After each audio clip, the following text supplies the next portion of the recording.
Greetings to one and all. कैसे हैं आप सब? Welcome to the channel. I am back again with another editorial analysis from the Hindu newspaper.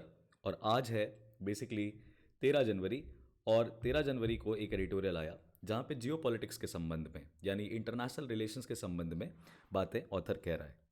सवाल ये है कि क्या हम न्यूक्लियर वॉर को अप्रोच कर रहे हैं? तो चलिए अगले 10 मिनट में इस एडिटोरियल के लिए इंपॉर्टेंट पॉइंट समझते हैं।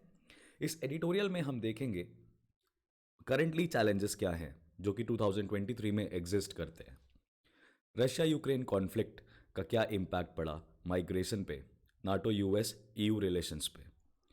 यूक्रेनियन नेशनलिज्म आखिरकार कैसे बढ़ रहा है और इंटरनेशनली इसका क्या प्रभाव पड़ रहा है। ये प्रॉक्सी वॉर क्या होते हैं और बार बार हम ये टर्म सुनते हैं स्ट्रैटेजिक ऑटोनॉमी। देखिए ऑटोनॉमी का मतलब होता है इंडिपेंडेंस, आज़ादी, और ये स्ट्रैटेजिक है। इसका मतलब आप किसी भी कंट्री पे किसी भी तरीके से रिलाय नहीं कर रहे हैं। जहाँ तक बात करें प्रॉक्सी वॉर की, तो आप डायरेक्टली नहीं लड़ते प्रॉक्सी वॉर। कहते हैं दुश्मन का दुश्मन दोस्त होता है। तो अगर तुम्हारा दुश्मन तुमसे लड़ रहा है और तुम मेरे दुश्मन हो तो मैं तुम्हारा समर्थन करूंगा। ये प्रॉक्सी वॉर बहुत बड़ा कारण था वर्ल्ड वॉर वन का। इसीलिए करंट सिचुएशन में भी हमारे लिए मेजर लेसन्स हैं यहाँ पे। एमसीक्यू के पॉइंट ऑफ व्यू से कुछ टॉपिक्स को हम इन डेप्थ कवर करेंगे, जैसे नाटो, स्विफ्ट पेमेंट सिस्टम्स, और क्या थी कंडीशंस जो कि वर्ल्ड वॉर वन से पूछी जा सकती हैं या वर्ल्ड वॉर वन जिसकी वजह से हुआ। ये ऑथर जो हैं ये एम के नारायण हैं। ये farmer director of intelligence bureau रह चुके हैं, नेशनल सिक्योरिटी एडवाइजर भी रह चुके हैं और गवर्नर ऑफ बंगाल भी हैं। इनके एडिटोरियल्स अक्सर आते रहते हैं न्यूज़पेपर में। ये कहते हैं आपसे कि फ्यूचर टेल बताने वाले यानी जो सूट सेयर्स हैं वो कभी भी फ्यूचर करेक्टली रीड नहीं करते। कुछ ऐसे फ्यूचर टेलर्स हैं जिन्होंने 2022 के स्टार्टिंग में कह दिया था कि ये पूरा जो साल है ये अनसर्टेन रहने वाला है, इम्परमानेंसी का रहने वाला है, मतलब कुछ भी यहाँ पे परमानेंट नहीं रहेगा, जो कि हमें वर्ल्ड इवेंट्स में आज देखने को मिल रहा है। करेक्ट। जियोपॉलिटिकल चैलेंजेस बढ़ रहे हैं। किसी ने लेकिन ये नहीं प्रेडिक्ट किया था कि पूरी दुनिया को 2022 में एक टेस्ट से होकर गुजरना पड़ेगा। ऐसे केस में रशिया यूक्रेन कॉन्फ्लिक्ट के ऊपर इनका पूरा आर्गुमेंट सेंटर्ड है और ये कहते हैं 2022 के फरवरी महीने में जब ये सारी चीज़ें गतिविधियां बढ़ रही थी तो इसकी वजह से लार्जेस्ट पॉपुलेशन शिफ्ट हुआ इस मॉडर्न टाइम का। क्यों? क्योंकि लोग वॉर के क्षेत्र को छोड़ के इधर उधर भाग रहे थे, डर के या बेटर लाइवलीहुड के लिए, या उनको अब कोई फ्यूचर उस देश में, यूक्रेन देश में नहीं दिखाई दे रहा था। और इन सब के पीछे हमने कहीं ना कहीं एंटिसिपेट किया था कि ये सारे चैलेंजेस पूरी दुनिया फेस करेगी।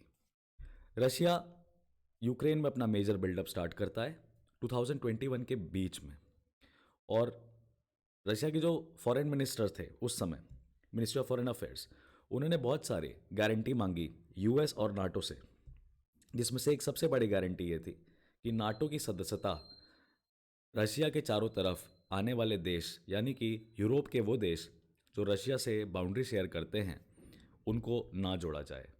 ऐसे में जॉर्जिया और यूक्रेन दो ऐसे देश हैं जो कि रशिया से बिल्कुल सटे हुए हैं पर नाटो के सदस्य बनना चाहते हैं।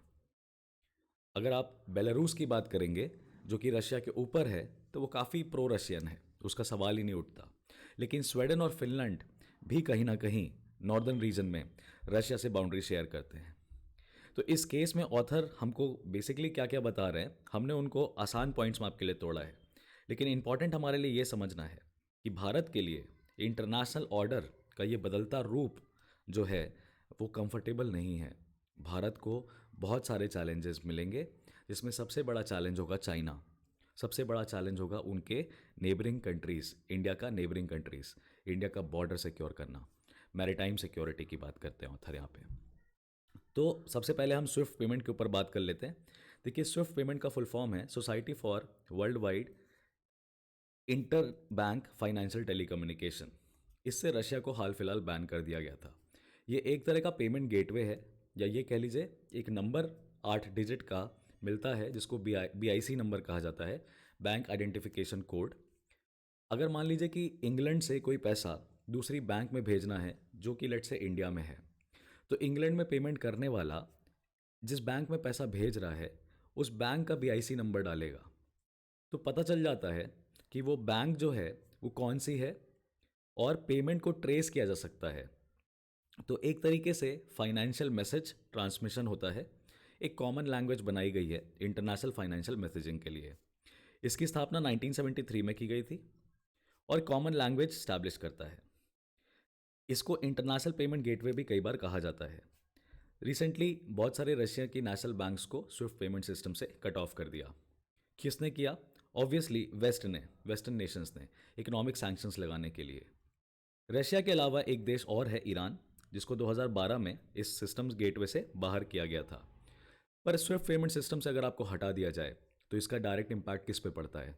आपके फॉरेन ट्रेड पे पड़ता है, आपके फॉरेक्स रिजर्व पे पड़ता है। ठीक है, याद रखिएगा, यूनिक 8 डिजिट स्विफ्ट कोड, जिसको बीआईसी कहते हैं। ये स्विफ्ट सिस्टम चलाता कौन है और ये बेस्ड कहाँ पे है? तो इसका हेडक्वार्टर ब्रुसेल्स बेल्जियम में है। 200 से ज़्यादा देशों के 11,000 बैंक्स इसका पार्ट हैं। ये एक तरीके से पैसा ट्रांसफ़र नहीं करता है, लेकिन आपको गेटवे देता है transfer financial information securely which is traceable, जिसको ट्रेस किया जा सके। 11 देश के सेंट्रल बैंक्स इसको चलाते हैं, जिसमें Canada, France, Germany, Italy, Japan, Netherlands, Sweden, Switzerland, UK, US और बेल्जियम खुद शामिल है। रशिया का जब रिमूवल कर दिया गया सिस्टम से, तो अभी रशिया के पास कोई ऑल्टरनेटिव नहीं बचा है कि अपनी बैंकों का पैसा दूसरे बैंकों में कैसे भेजे जो दूसरे देश में है, या रशिया की खुद की बैंक जो दूसरे देशों में है वो वापस रशिया को कैसे पैसा भेजें। इस वजह से रशिया अपने फॉरेस्ट रिजर्व को एक्सेस नहीं कर पा रहा है। अगर आंकड़ों की माने तो रशिया ने 2014 के बाद से अपने फॉरेक्स रिजर्व को बढ़ाना स्टार्ट कर दिया था। $630 बिलियन कर लिए थे, क्योंकि अगर रशियन गवर्नमेंट या रशिया की बैंक पे नहीं कर पा रही है तो वो दूसरे देश को बोलेंगे यार मेरा फॉरेक्स रिजर्व पड़ा है तुम्हारे पास, उसको यूज़ कर लो, पर एक्सेस ही बंद कर दिया। तो ये आपको याद रखना है क्वेश्चन के पॉइंट ऑफ व्यू से। नाटो की अगर हम बात करें तो ये एक इंटर गवर्नमेंटल मिलिट्री अलायंस है, वाशिंगटन ट्रीटी के द्वारा बनाया गया 4 अप्रैल 1949 को। इसका भी हेडक्वार्टर ब्रुसेल्स बेल्जियम में है, और इनका जो अलाइड कमांड ऑपरेशन है वो मॉन्स बेल्जियम में है। ये एक कलेक्टिव डिफेंस सिक्योरिटी का काम करता है, जिसमें मेंबर स्टेट्स ने ये म्यूचुअली डिसाइड किया है कि एक पे अटैक मतलब सभी पे अटैक। ये 12 देशों ने सबसे पहले इस्टेब्लिश किया था, आज इसमें 30 देश शामिल हैं। सबसे रीसेंट मेंबर जो ऐड हुआ है वो नॉर्थ मैकेडोनिया ऐड हुआ है 27 मार्च 2020 को। नाटो की सदस्यता किसी भी यूरोपियन स्टेट के लिए ओपन है, जो कि नाटो के प्रिंसिपल्स को नॉर्थ अटलांटिक सी की सिक्योरिटी के लिए अपना योगदान देना चाहते हैं। नाटो डेमोक्रेटिक वैल्यूज़ को प्रमोट करता है और इनेबल करता है मेंबर्स को, ताकि वो सब क्या कर सकें, एक दूसरे की मदद कर सकें, विश्वास बढ़ा सकें। एक पीसफुल रेजोल्यूशन ऑफ डिस्प्यूट्स का भी तरीका है। लेकिन अगर मान लीजिए कि किसी एक पे अटैक हो गया तो नाटो की फाउंडिंग ट्रीटी में, वॉशिंगटन ट्रीटी में, एक आर्टिकल है 5, जो कि ये कहता है कि सारे देश मिलके फिर उस क्राइसिस को मैनेज करेंगे और अपनी मिलिट्री पावर का इस्तेमाल करेंगे। तो ये आप पीडीएफ आपको अवेलेबल रहेगा, आप इसको मैप को देखिएगा। वर्ल्ड वॉर वन भी कुछ ऐसे ही हुआ था शुरू 1914 में, जहाँ पे कोई एक फैक्टर नहीं था, कोई एक इवेंट की वजह से वर्ल्ड वॉर वन नहीं हुआ, कई सारे इवेंट्स एक साथ हुए। 1890 में जर्मनी के विल्हेम द्वितीय का एक इंटरनेशनल पॉलिसी का शुरू करना, जहाँ पे वो जर्मनी को वर्ल्ड पावर बनाना चाहते थे, और अब जो कंट्री वर्ल्ड पावर बनाना चाहती है उसको खतरे के रूप में सारे देश देखने लगे। आज जिस पोजीशन में जर्मनी है उसी पोजीशन में हम चाइना को रख के देख सकते हैं। चाइना जिस तरीके से बढ़ा है वो वेस्टर्न नेशंस के लिए एक खतरा हो गया है। और यूरोप की जो कंट्रीज़ हैं, इस भय के कारण कई सारे म्यूचुअल डिफेंस एग्रीमेंट्स किए उन्होंने आपस में। और इन एग्रीमेंट्स का मतलब ये था कि अगर हम पे अटैक हुआ तो हम एक दूसरे को डिफेंड करेंगे, जिसमें सबसे पहला अलायंस है ट्रिपल अलायंस 1882, जिसमें जर्मनी अपने आप को ऑस्ट्रिया, हंगरी और इटली के साथ जोड़ लेता है। और दूसरा अलायंस था ट्रिपल एंटेंटे, जो कि बनाया ब्रिटेन, फ्रांस और रशिया ने, और उसको कंक्लूड किया 1907 में। लेकिन इमीडिएट कारण क्या था? आर्च ड्यूक फ्रांस फर्डिनेंड का असासिनेशन 1914 के जून में। ये फ्रांस फर्डिनेंड ड्यूक जो थे, ये ऑस्ट्रिया हंगरी के राजा बनने वाले थे, थ्रोन पे बैठने वाले थे, और वो साराजीवो बोस्निया विजिट कर रहे थे, और वहाँ पे उनको मार दिया गया। मारने वाला व्यक्ति सर्बिया का था, अब सर्बिया का ये मानना था कि ऑस्ट्रिया हंगरी जो है वो बॉस्निया पे राज नहीं करेगा, बॉस्निया पे राज सर्बिया का होगा।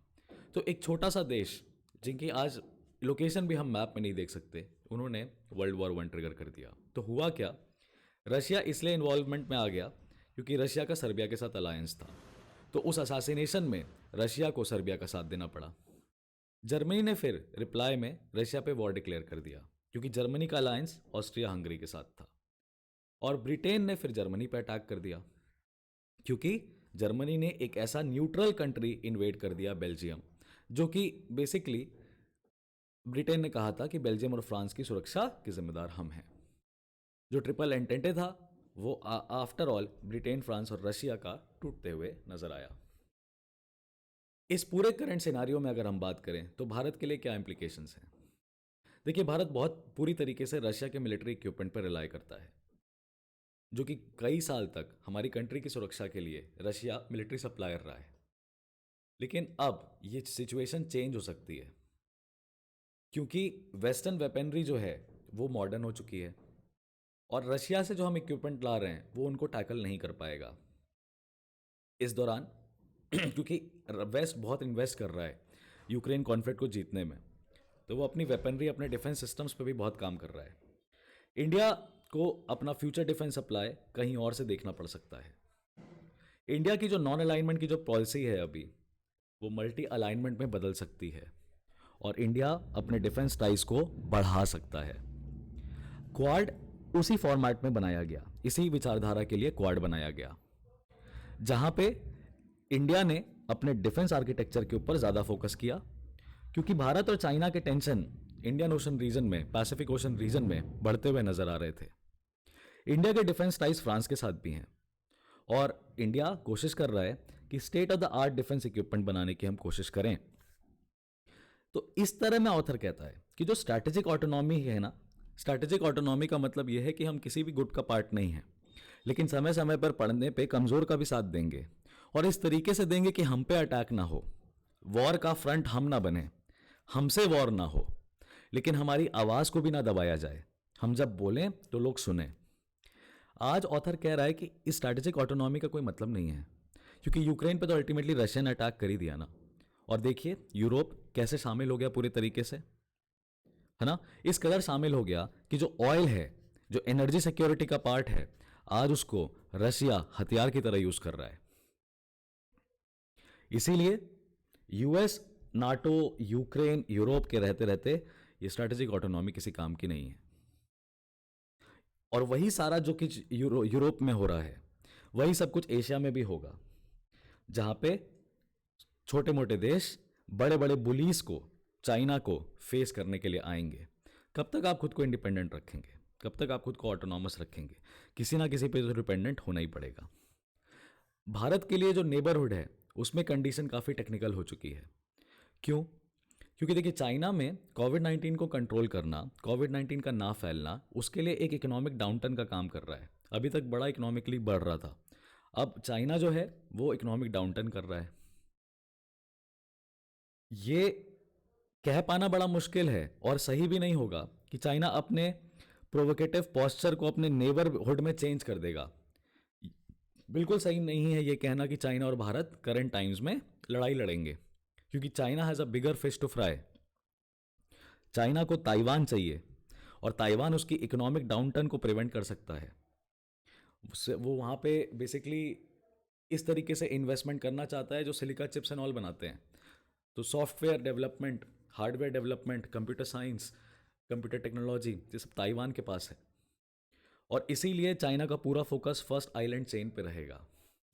और चाइना इनके साथ लड़ाई नहीं लड़ेगा। फर्स्ट आइलैंड चेन क्या है, ये मैप में आप देख सकते हैं, जो लाल रेखा आपको दिखाई दे रही है, ये बेसिकली वो पैसिफिक ओशन का आर्किपेलागो है आइलैंड्स का, जिसको फर्स्ट लाइन ऑफ आइलैंड्स कहा जाता है, जो कि एशिया के सटे हुए आइलैंड्स हैं। ठीक है, आप इसके बारे में पढ़ सकते हैं। इसमें कुरिल आइलैंड्स हैं, राइको आइलैंड्स हैं, नॉर्दर्न फिलीपींस, बोर्नियो, कमाचटका पेनिनसुला और मलाय पेनिनसुला सब कुछ शामिल है।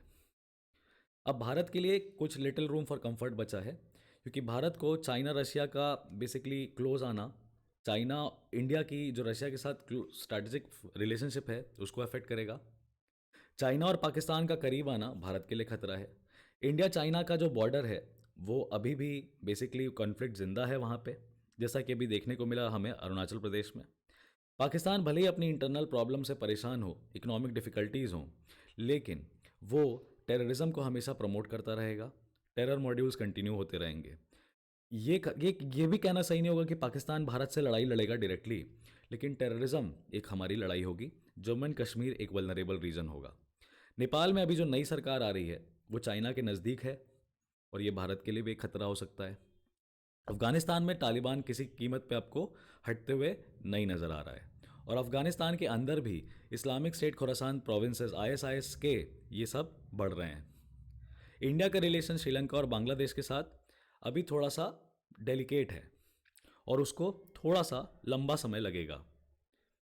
तो इसलिए इस साल हम ये नहीं कह सकते कि कुछ मेजर होगा वेस्ट एशिया में, लेकिन साउथ एशिया में सब कुछ गड़बड़ चल रहा है।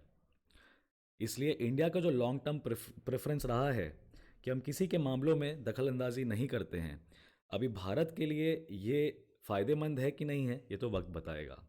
आखिरी में ऑथर आपसे कहते हैं कि पूरा इंडिकेशन सही है कि जो टेररिज्म है वो हर समय प्रेजेंट रहेगा। सबसे बड़ा खतरा हमारे लिए आतंकवाद का है। मेजर टेरर अटैक्स नहीं होंगे, लेकिन टेररिज्म के छोटे मोटे इंसिडेंट्स होते रहेंगे। इस्लामिक स्टेट ये सब रिवाइव हो रहे हैं और ये अपनी रोल और एक्टिविटी को अफगानिस्तान में बढ़ा रहे हैं। और ये टिप ऑफ द आइसबर्ग है, ये तो छोटी मोटी चीज़ें हैं जो हमको दिखाई दे रही। इसीलिए पूरी दुनिया को अपने गार्ड्स तैयार रखने चाहिए। 2023 में कुछ भी हो सकता है।